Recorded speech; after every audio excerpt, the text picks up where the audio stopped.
Louange est à Allah, le Seigneur des mondes, et que Allah élève davantage les degrés du prophète Muhammad sallallahu alayhi wa sallam. Chers frères et sœurs, il y a des choses qui annulent la prière. Il est indispensable de les connaître pour les éviter. Parmi ces causes d'annulation, il y a 1. La parole délibérée, c'est-à-dire que si la personne en prière prononce une parole faisant partie du langage courant des gens, ne serait-ce qu'une lettre ayant une signification ou plus qu'une lettre, délibérément et en se rappelant qu'elle est dans la prière, alors sa prière est annulée. Quant au dhikr de Allah, ça veut dire l'évocation de Allah, il n'annule pas la prière.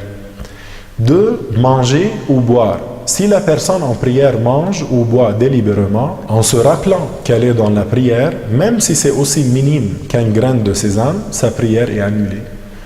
3. Faire de nombreux mouvements. Celui qui fait de nombreux mouvements, en faisant par exemple des mouvements consécutifs qui durent autant de temps qu'une rak'a, sa prière est annulée.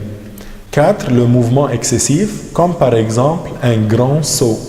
5. Le simple geste si c'est dans l'intention de jouer, comme par exemple bouger la langue ou la paupière dans l'intention de jouer.